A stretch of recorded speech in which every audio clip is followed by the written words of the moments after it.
compartilhar com você. Eu tenho e convido para tanto você abrir sua Bíblia na primeira carta de São Paulo aos Coríntios, capítulo 11, versículo de número 22. Diz assim a Sagrada Escritura: será que vocês não têm casa para comer e beber? Ou desprezam a igreja de Deus e humilham os que nada têm? Que lhes direi?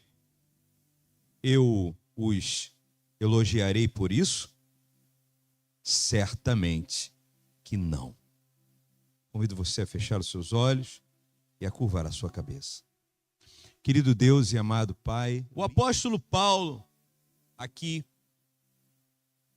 está escrevendo para uma igreja rica, uma igreja abundante em muitos sentidos, abundante no sentido financeiro, porque esta era uma de algumas cidades portuárias do mundo grego antigo, mas cidade também abundante na oferta religiosa.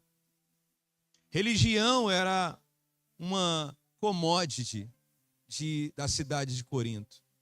Era um chamariz, era um atrativo para as pessoas do mundo antigo. As pessoas do mundo antigo, hoje, quando nós buscamos um lugar para passear ou para conhecer, o fazemos por propagandas que são feitas ou por notícias que são dadas. E a notícia e a propaganda, a boca pequena que acontecia no mundo antigo, é que esta era uma cidade onde tudo era possível, inclusive religiosamente falando. Essa cidade tinha pelo menos 12 templos a deuses antigos, entre eles com destaque para o templo de Apolo e o templo de Afrodite. O exegeta Hernandes Dias Lopes, ele afirma que em algum momento do mundo antigo, não nesse, onde a carta é escrita, mas em algum momento do mundo antigo, pelo menos 10.000 prostitutas cultuais serviam nesse templo da deusa Afrodite. 10.000. Essa cidade, ela comportava 250.000 habitantes. Você tem uma ideia, Queimados, no último censo contado, eu acho que nós já temos mais de 160.000. Mas no último censo, a última vez que foi contado, Queimados tinha 144.000 habitantes. Corinto tinha 250.000 habitantes. Preste atenção. 250.000 habitantes registrados e legalizados. Mas tinha 400.000 escravos na cidade de Corinto. Algumas estimativas falam que, nesse tempo aqui, quase 1 milhão de pessoas moravam nessa cidade. Pensamentos diferentes, religiosidades diferentes. E então, dentro de uma prostituição, dentro de uma promiscuidade terrível, inclusive existia um adjetivo no mundo antigo quando se queria xingar alguém, quando se queria chamar alguém de devasso, queria chamar um camarada de mulherengo ou uma mulher assim, né, da vida, queria xingar a pessoa, chamava de Corinto. Corintianizar era um apelido, era uma adjetivação negativa para pessoas que viviam vidas em uma prática sexual lasciva, uma prática sexual terrível. Essa era uma cidade marcante. E gosto de, todas as vezes que prego nesse texto, dizer o como a graça de Deus ela é abundante. Porque se nós fôssemos escolher um lugar para evangelizar, a gente ia escolher um lugar bacana, né? Eu tenho uma piadinha, eu conto isso sempre aqui. Eu tenho uma piadinha com o Bruno, pena que ele não está aí para ouvir minha piadinha de novo, né? Eu sou o mestre das piadinhas repetidas. Mas a piadinha que eu tenho com ele é, ele adora praia, Búzios, né? Ele gosta muito de Búzios. Ele fala que se um dia for missionário, ele vai ser missionário em Búzios. E eu gosto da montanha, né? Todo mundo sabe a paixão que eu tenho, né, por montanha, né? Miguel Pereira, Campos do Jordão, meu Deus, como eu gosto de Campos do Jordão. E aí a minha piadinha é o contrário, eu falo, não, eu vou ser missionário em Campos do Jordão, né? Porque assim é a nossa mente, Daniel. Se a gente pode se dar bem, a gente vai se dar bem. É o ser humano pensando. Mas Paulo, contradizendo essa nossa natureza pecaminosa, ele escolhe a pior cidade do mundo antigo e decide abrir uma igreja ali, naquele lugar. O que eu quero lhe dizer, começar essa palavra lhe dizendo nessa noite, é que Deus, contrariando as probabilidades, contrariando os pensamentos humanos, contrariando as estatísticas, contrariando o senso comum, Deus decide olhar para a cidade de Corinto e abençoar. Esta carta aqui é a prova viva de que não existe uma família nessa terra, uma casa nessa terra, um casamento nessa terra, um ser humano nessa terra que não possa ser alvo da graça e da misericórdia do nosso Senhor e Salvador Jesus Cristo. Porque se Corinto foi alvo da salvação e uma igreja nasceu naquele lugar, creia, meu irmão, pode nascer uma igreja de Deus lá na tua casa, lá na tua família, aí no teu coração, no meu coração. Amém? Posso ouvir um graças a Deus? E aqui, irmãos, então eu estou diante dessa palavra. E nesse versículo que eu li, uma mesa e 4 perguntas. O apóstolo era um pensador, era um questionador. Pastor Valmir vai dizer que ele é o maior teólogo que já existiu. Mas eu gosto de pensar que ele é o melhor filósofo que já existiu. E aqui, esse texto que eu li concorda mais com a minha afirmação. Porque o melhor dos desenhos da filosofia é aprender a fazer boas perguntas. É, Jaime, querido Jaime? Aí se graduando ainda mais, né? Aprender a fazer perguntas. E Paulo faz 4 perguntas aqui, nevrálgicas. 4 perguntas que pegam ali no tutano, que pegam ali no calcanhar de Aquiles daquelas pessoas. E quero crer que viva como é, sempre foi e sempre será a Sagrada Escritura. Hoje, essas 4 perguntas também vão pegar o nosso coração. Amém? A primeira pergunta que Paulo faz: vocês não têm casa? A primeira pergunta que Paulo faz. Deixa eu explicar o contexto.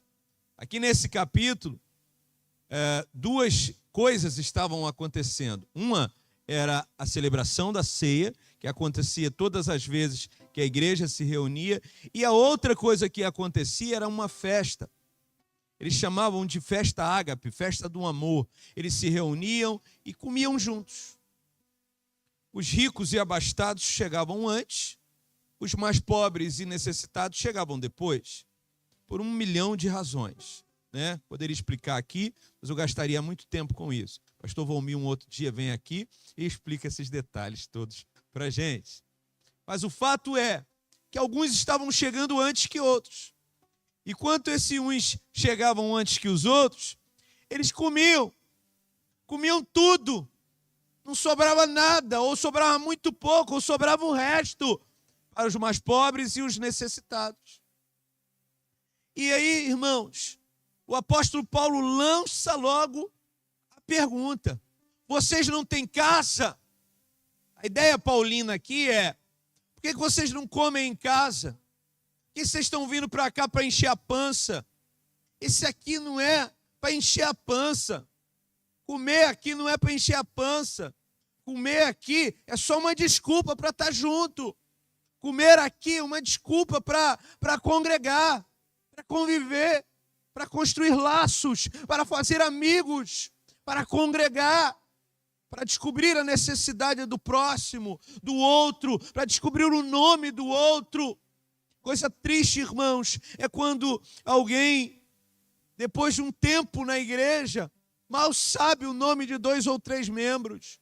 Se desafie no ano de 2025 a descobrir novos nomes. Pastor, eu estou com dificuldade de memorizar. Toma uma vitamina, meu irmão. Um amigo meu um dia desse falou que agora está tomando uma vitamina. Está tomando pó de beterraba, meu Deus do céu, toma pó de beterraba, mas anota, guarda na tua memória o nome de alguém. Amém? Glória a Deus ou não? Dá uma disfarçada e olha aí para a esquerda, olha assim, ó. Assim, ó. Assim, olha para a direita. Meu Deus, será que eu sei o nome dele? Será que eu sei? Vou até beber uma água para você ver se você sabe o nome dele, o nome dela. Meu irmão, às vezes do nosso lado, às vezes a gente está tão preocupado com a obra de Deus grande, a obra de Deus macro, e do nosso lado, às vezes, tem uma obra de Deus do nosso lado. Uma pessoa, que a grande obra do Senhor, quem sabe para esse ano, é a pessoa que está sentada do teu lado. Precisando de um abraço, precisando de um cuidado, precisando de uma palavra, precisando de um versículo, precisando de um incentivo. Você sabe que a gente não sabe o nosso limite, a gente não sabe o nosso potencial, a gente não conhece o nosso potencial, irmãos. Tem uma história que me impressionou essa semana, pastor Valmir, tu vai adorar essa aqui.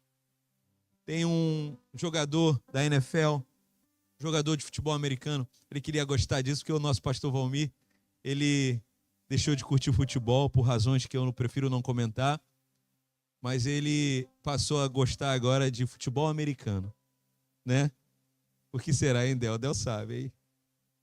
E aí, tem um jogador lá, gente, que tenho certeza que ele sabe disso, né? Estudioso disso, o homem é estudioso de tudo, né? E esse jogador, ele foi, lá tem um movimento chamado draft, que eles escolhem os jogadores, né? Eles escolhem, tem isso no basquete, tem isso em um monte de esporte lá. Estados Unidos é um lugar que deveria ser imitado pela nossa sociedade para muitas coisas, na educação especialmente. E lá o uso que eles fazem do esporte, com a educação, a inserção, a inclusão de pessoas é incrível, gente. E o esporte é um deles. E aí eles fazem o draft do rapaz que está jogando na faculdade para ir jogar nos times de futebol profissional. E tem um rapaz que ele foi escolhido como o jogador de número 199. O primeiro draft, o segundo draft, o terceiro, até o 10º draft, são né, os jogadores assim mais badalados. Os 10, 15, 20 primeiros. Depois passou disso, irmão. Passou do 100, irmão. É só, né? Esse jogador que eu vou citar, ele foi escolhido no número 199. Para dizer que não foi escolhido, ele era um quarterback, é a função mais importante do futebol americano. Não vou explicar, nem eu entendo direito de futebol americano. Isso eu sei, que o jogador mais importante é o quarterback. E ele é um quarterback, esse rapaz. Escolhido no 199, no time que ele foi escolhido, ele era o 6º quarterback. Tinha 5 na frente dele. Era quase impossível. Gente, quando é escolhido assim, deixa eu explicar para vocês, é quase impossível jogar. Aí o tempo passou um ano, passou 2, passou um tempo. E todo mundo dizia, não, ele é lento demais, ele é magro demais, ele é fraco demais, ele é ruim demais. Mas ele acreditava, ele não desistia, Aí o que ficou na história agora ele era o primeiro a chegar, ele era o último a sair, era o que mais treinava, é o que mais se dedicava, era o que mais tudo. Eu estou falando do Tom Brady, o maior jogador de futebol americano de todos os tempos. Ele não foi o primeiro escolhido quando saiu da faculdade. Ele foi escolhido no número 199. Todos os recordes desse esporte lá nos Estados Unidos foram quebrados por esse rapaz. Ninguém nunca na Terra ganhou tantos títulos e prêmios particulares como esse rapaz ganhou. Mas lá atrás, se ele tivesse se definido pelo número que deram para ele, Irmãos, 199 é só um número. 60, 70, 80, segundo, primeiro, é só um número. Meus irmãos, aqui, nessa igreja, tem potencialidades, tem talentos, tem importâncias, que nós vamos morrer sem entender a quantidade de bênção que Deus colocou, que está sentado hoje, aqui nesse lugar, aqui, hoje. Não fazemos ideia do que Deus pode fazer semana que vem através da tua vida. Não fazemos ideia. Eu hoje, irmãos, fui pregar numa outra comunidade, num outro lugar, numa outra igreja. E essa semana, meu Deus, irmãos, que semana difícil. Uma semana que a gente separou para ser uma semana de passeio. Descanso da mente. Gente, que semana difícil para mim. Descobri que sou um ser humano e que tenho dor de dente essa semana. Explodiu uma dor de dente aqui desse ladinho aqui. Esse homem que nunca sente dor de nada, sentiu uma dor de dente. A dor de dente começou na hora que nós chegamos no passeio. Na hora, estávamos na fila para fazer o check-in. Falei, Jéssica, estou sentindo uma dor bem esquisita aqui. No meio do mato, gente, não tinha farmácia, cadê o Léo? Não tinha farmácia, não dava para ligar para o Léo, me socorre, Léo. Não dava para nada. No meio do mato, não dava para ligar, Michelzinho, me ajuda, Michel. Não dava. No meio do mato. Foi uma semana dificílima, irmãos, e aí chegou o domingo, graças a Deus, fomos dormir ontem, felizes, né? Hoje tinha uma palavra de manhã numa comunidade e agora de noite, muito animado. Fico sempre muito animado para pregar a palavra. Aí de madrugada meu filho se remexe, e se remexe, e se remexe. E daqui a pouco bota a mão no ouvidinho e vai, meu Deus. E aí não dorme. E aí a gente vê dar 1 hora, 2 horas, 3 horas da manhã. Aí a Jéssica, meu Deus, eu vou tirar ele daqui para poder ver se ele se envolve, dorme pelo menos 1 horinha ou 2, né? Tem um compromisso amanhã.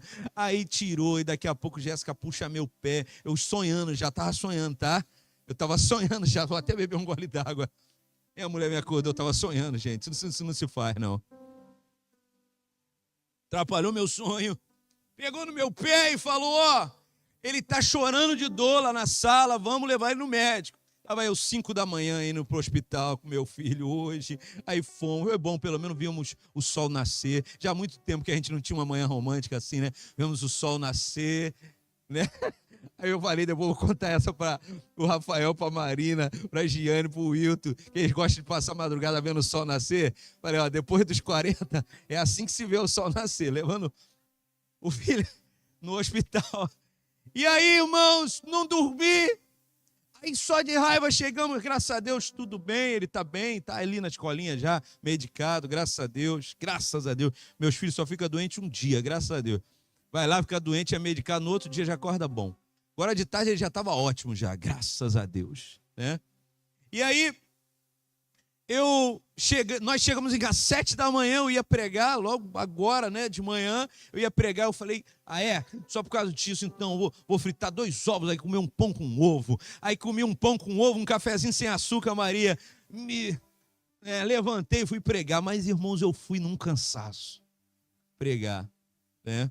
E essa igreja em particular, porque quando acontece isso, eu cancelo, né? Obviamente, minha saúde em primeiro lugar. E aí, só que essa igreja eu já tinha cancelado 2 vezes. Porque eles já tinham tentado a agenda comigo, eles já estão tentando a agenda há 2 anos, e eu não consigo ir lá nessa comunidade. Nesse evento, que é o culto da família deles. E aí, falei, não vou, estou me sentindo razoavelmente em pé, né? Eu vou. Aí comi um pão com ovo, tomei um café sem açúcar, bem quente, botei uma roupinha de crente e fui. Irmãos, preguei, cansado, com sono. Aí, quando terminei a pregação, o pastor Valmir, eu falei, rapaz, mas foi muito ruim hoje. Que pregação ruim, né? Quando terminei, irmãos, uns velhinhos, uns idosos vieram me abraçar, vieram tirar foto. Falou, pastor, essa pregação tocou meu coração. Aí veio um outro e falou, aí veio um outro e falou, aí veio um outro e falou. Eu falei, meu Deus, a gente não tem ideia mesmo do que Deus quer fazer através da nossa vida, né? Não somos nós. Não é sobre nós. Não é sobre apenas o talento que Ele depositou na sua vida. Não é sobre apenas o talento que Ele confiou a você. É sobre Ele em você fazendo a diferença. É sobre Ele em você, é sobre Ele em nós. Paulo olha para aquela gente e fala: vocês não têm casa. Eles estavam naquela reunião, eles estavam na festa ágape, na festa do amor, eles estavam reunidos ali, todos pensando em si mesmos, todos pensando na sua fome, todos pensando com o seu estômago.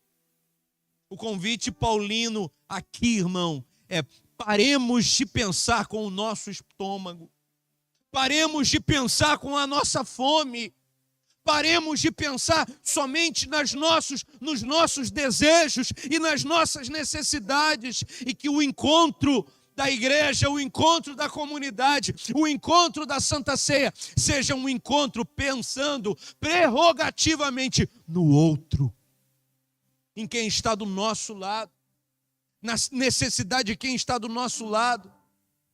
Que o casamento, que a vida em família e que a vida em igreja seja, irmãos, um movimento nosso, não buscando. Isso está na contramão do que o mundo está ensinando hoje como ideologia. O que o mundo ensina hoje de ideologia é: você primeiro, você segundo, você terceiro, você quarto, você quinto. Lá para sexto ou sétimo, você começa a pensar no filho, no marido, no irmão, na igreja, no companheiro. Mas o Evangelho nos ensina outra coisa, irmãos. O Evangelho nos ensina que o outro vem antes de nós. Que a nossa casa, que a nossa família, que nossos filhos, que a nossa esposa, que o esposo, eles são a prioridade da nossa existência. Paulo nos faz a pergunta desafiadora: vocês não têm casa? E se fizéssemos hoje essa pergunta para nós, irmãos? E se perguntássemos como está a nossa casa? O que é a nossa casa? Eu escrevi aqui mais algumas provocações, mais algumas perguntas inspiradas em Paulo. Como está a nossa casa? Como temos cuidado da nossa casa? O que e como temos investido o nosso melhor tempo? Temos investido o nosso melhor tempo na nossa casa?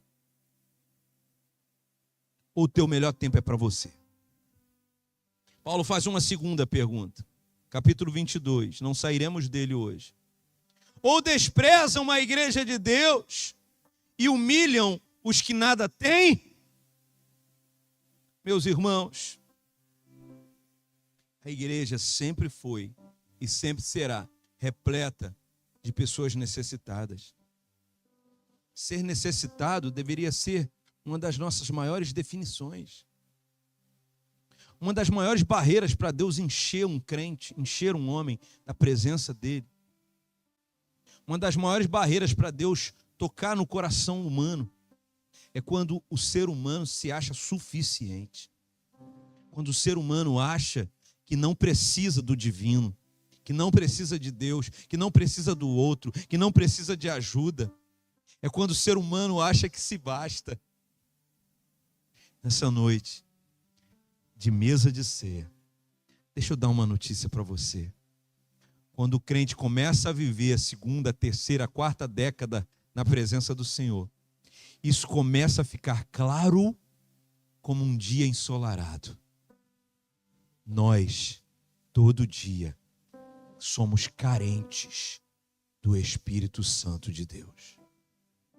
Pastor, mas eu tenho 10 anos de crente, já li a Bíblia toda, tenho 20 anos de crente, já dizimei, já ajudei a construir uma igreja, 2 igrejas, 3 igrejas, já preguei, já dancei, já dei cambalhota, já andei de bicicleta. Meus irmãos, quanto mais o tempo passa, mais somos informados pelas Sagradas Escrituras e pelo Espírito Santo de Deus, quanto nós carecemos da graça. o quanto somos pecadores. O texto paulino aqui nessa segunda pergunta, ele nos intriga. E ele fala sobre um desprezo e uma humilhação. Pessoas dentro da igreja sendo desprezadas e sendo humilhadas. O contexto aqui evidente eram pessoas com muita condição financeira, pessoas com muito pouco recurso. Isso é um desenho, irmãos, nas sociedades, desde que o mundo é mundo. Mas Deus nos convidou como igreja para entregarmos a esse mundo um desenho de gente diferente. Um desenho de gente que mesmo que você olhe para o seu bolso, para a sua conta bancária e encontre lá 2 ou 3 onças, ou umas 5 garopas, ou uns lobo-guará, que no nome do Senhor Jesus Cristo, quando você olhar para o lado e enxergar um necessitado, que você possa ser canal de Deus para abençoar. Alguém na filosofia, querido Michel, sempre me pergunta sobre o problema do mal. Se Deus existe, por que o mal é presente no mundo? E se o mal for uma grande oportunidade para nós como igreja, cadê a Miriam? Para nós como igreja brilharmos. E se o mal for uma grande oportunidade para nós como igreja nos manifestarmos, irmãos. E se a miséria que mora lá na tua rua... Gente, enquanto esperava, Jéssica dentro do hospital, na madrugada de ontem para hoje, eu puxo assunto com todo mundo, eu fiquei amigo dos porteiros, fiquei amigo dos pessoal lá do balcão, lá do hospital, e conversando, aí um deles chegou e falou, não, pastor, que bandido bom, é bandido na cadeia. Bandido bom, pastor, a gente fica reclamando porque a cadeia tem 30 em cada cela. Pastor, tinha que ter Ele sabia que eu era pastor, porque tinha um lá que era conhecido, né? Ele falando comigo, não, pastor, tinha que ter 60, não era 30 não, tinha que ter 100 em cada cela, que eles são bandidos. Falando da pessoa, porque cometeu um crime, como se fosse um animal, um bicho, uma coisa. Meus irmãos, essas pessoas também são alvo da graça de Deus. Pastor, o mundo não é ideal. É lógico que não é ideal. No mundo ideal, tinha uma cela para a gente tentar ressocializar, para a gente ensinar uma profissão, o camarada sair de lá com uma profissão, né? No mundo ideal, a gente não ia ter que ficar pagando o custo de, meu Deus, é caríssimo um bandido um ser humano lá, né, que cometeu as bandidagens lá, que está na... É um custo enorme para a sociedade pagar por causa do crime que ele cometeu e a gente paga a conta. Eu sei que isso é justo, dá uma agonia no estômago, mas nenhum desses argumentos desumaniza essas pessoas. Por trás de um bandido desse que está matando alguém, fazendo mal, fazendo sofrer, tem uma mãe, tem um pai, tem um irmão, tem uma esposa. Dia de domingo, graças a Deus eu nunca tive esse desprazer de ver, mas um amigo estava compartilhando esses dias comigo. Uma das coisas tristes na porta de um presídio, num dia de domingo, quantidade de mães que passam aquele vexame daquelas revistas, né? Que tem que fazer, tá certo, tem que fazer mesmo, infelizmente. Né? Os amigos policiais estão aqui, tem que fazer mesmo, não tem outro jeito.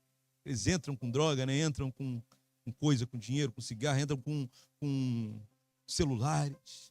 Tem que fazer revista, mas, irmãos, aquelas mãezinhas lá, aquelas esposas, é gente, irmãos. Está certo, irmãos, tem alguma coisa errada. Pastor, o que está errado? Meu irmão, dizia isso para o pastor Valmir antes do culto começar. Eu dizia, C.S. Lewis já falou, tudo que você está vendo de errado nesse mundo é a falta de Jesus, meu irmão. Tudo. A falta de Jesus explica cada uma dessas mazelas. Cada um desses homens que parece que não tem um coração no peito, parece que tem uma pedra, que saca de uma arma e mata alguém e sai rindo, que saca de uma faca e enfia numa outra pessoa para pegar uns R$100, um celular. Meus irmãos, eu como igreja não fico feliz quando vejo alguém perdendo a vida assim. Nem o que cometeu, nem o outro que sofreu. Eu fico triste todas as vezes. Quando alguém me manda essas coisas, os meus amigos mais próximos já sabem, não me manda esses vídeos. Porque eu sofro, irmãos, eu sofro. Às vezes eu chego em casa quase que em depressão, porque alguém me mandou um vídeo assim. Eu não gosto de ver essas coisas. Irmãos, o apóstolo Paulo está perguntando aqui, o apóstolo Paulo está perguntando, o Espírito Santo está perguntando para nós nessa noite de ceia. O Deus Todo-Poderoso pergunta para nós nessa noite: por que, igreja, vocês desprezam e humilham os que nada têm? Quem é que tem nada perto de nós? E Deus tem colocado perto de nós para a gente cuidar. Que nesses dias, no nome do Senhor Jesus Cristo, o Senhor abra os nossos olhos para a gente enxergar os necessitados de perto de nós, para a gente cuidar. Amém, gente? Glória a Deus. Uma terceira pergunta o apóstolo Paulo faz aqui no versículo de número 22. O que lhes direi? O que eu direi para vocês? O que a nossa existência está provocando de assunto nos meios onde nós vivemos? Talvez simplificando a pergunta o que falam de nós? Pastor, mas a fulana é uma fofoqueira. Ela está falando é porque é mentira. Irmãos, que tenhamos a humildade, essa noite de Santa Ceia, de entender que se um fala, talvez seja fofoca, dois fala, talvez, mas se 1000 está falando, a gente tem que ficar um pouco mais esperto. Porque pode ser que tenha alguma coisa aí. Quando alguém chama a minha atenção, irmãos, e é uma bobagem dizer que, não, eu gosto de ser chamado a atenção, porque eu cresço. Deixa de ser hipócrita. Ninguém gosta de ser chamado a atenção. Chamar a atenção é uma vergonha, é horroroso. Ninguém gosta de ser chamado a atenção. Mas quando isso acontece comigo, eu primeiro tento olhar quem é que está fazendo isso. Porque tem gente que chama a atenção do outro, irmãos, só porque é abelhudo mesmo. Presta atenção, meu irmão, aprenda uma coisa aqui para não passar vergonha.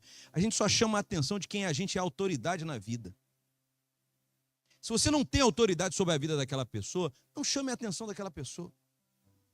Antes de chamar a atenção, construa a autoridade. E a autoridade não é só colarinho, gravata, a autoridade não é só órgãos públicos, agentes públicos. Não, irmãos, a autoridade se consegue amando. Sabia disso? Inclusive, para mim, a autoridade mais poderosa é quando você ganha o direito de falar alguma coisa dura para um amigo, porque você o ama e porque você tem o amado há 2, 3, 4 décadas. Mas vai ter um bobinho ou outro aí que vai falar qualquer coisa de você, que essa entra no ouvido e sai no outro. Né? Quantos falaram lá para o Tom Brady lá? Pelo menos 199 eram melhores que ele. Eu li esse número, fiquei assustado. O maior jogador de todos os tempos, gente. Irmãos, quando alguém com autoridade sobre a tua vida chamar a tua atenção, escute com carinho. Porque no dia que você tiver na condição que eu estou hoje, você vai valorizar, por exemplo, a autoridade de um pai e de uma mãe sobre a tua vida. Que saudade daqueles cascudos analfabetos do meu pai. Que saudade daqueles conselhos que minha mãe me dava enquanto fazia doceira Angélica, irmã Angélica, um leitinho fresquinho para eu beber. Que saudade. Reconheça as autoridades que Deus tem colocado na tua vida. Jovens casados, continuem olhando papai e mamãe como autoridade na vida de vocês. Que no nome do Senhor Jesus Cristo, nós possamos ser ouvido mais do que boca. Que nós possamos ser e ter em Deus, irmãos, a capacidade de escutar o que Deus está falando para a gente o tempo todo, usando os amigos, usando a esposa, usando os filhos. Irmãos, tem amigos tentando arrastar você de novo para a presença de Deus há muito tempo. Mas nós damos ouvido ao quê? Ao nosso coração. A autoridade que mais escutamos nessa vida.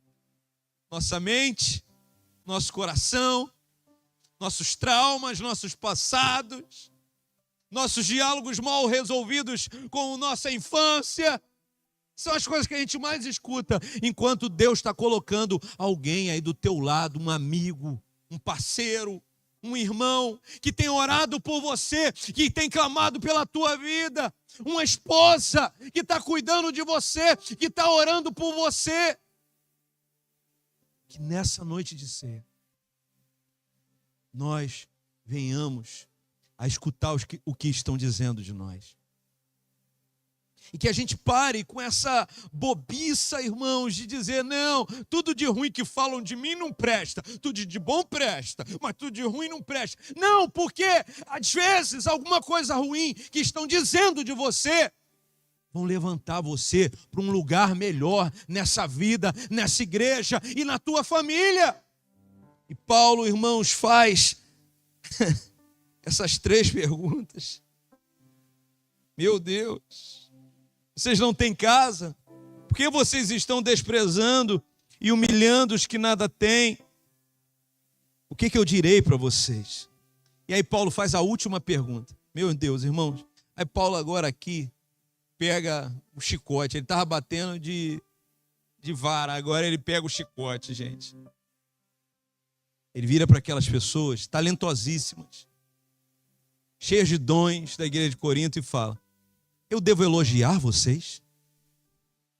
As ciências humanas estão descobrindo que o elogio é uma ferramenta poderosíssima. Já há um bom tempo, ciências humanas entenderam que elogio tem que ser feito publicamente. Chamada de atenção tem que ser feita em particular, mas elogio tem que ser feito publicamente. Mas existe uma linha fina, irmãos, entre elogiar e bajular. Paulo, então, faz a pergunta para eles. Vocês vivendo isso que vocês estão vivendo, fazendo isso que vocês estão fazendo, vocês ainda querem que eu elogie vocês? Ele conclui o versículo: certamente que não.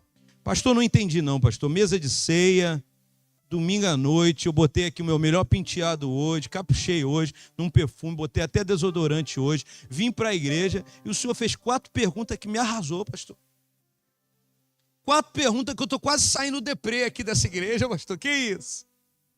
Amados irmãos, a mesa da ceia é um momento de reflexão da nossa vida.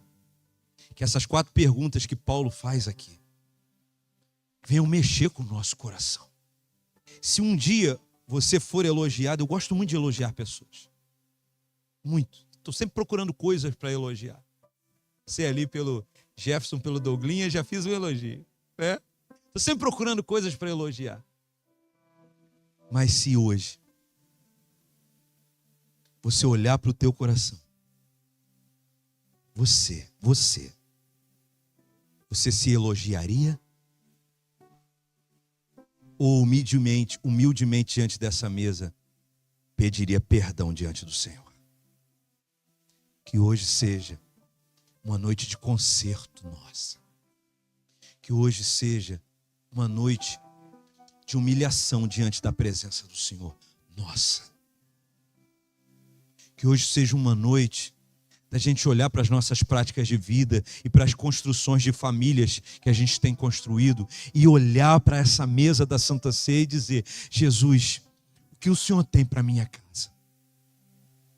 O que o Senhor ainda tem para minha casa? Porque eu creio, irmãos, Deus ainda tem muita coisa para a tua casa. Ele ainda tem muita coisa para a tua família. Mas a gente não pode viver, irmãos, uma vida assim, onde o nosso combustível é o elogio. Onde o nosso razão de fazer as coisas é o elogio. Por quê? Porque no dia que o elogio faltar, festa de família, né? Alguém faz a farofa, ou então alguém faz o pudim, né? Aí fica logo assim, que pudim gostoso, ai, que pudim maravilhoso. Aí quem fez o pudim já fica assim, meu Deus, vamos falar que fui eu, vamos falar que fui eu.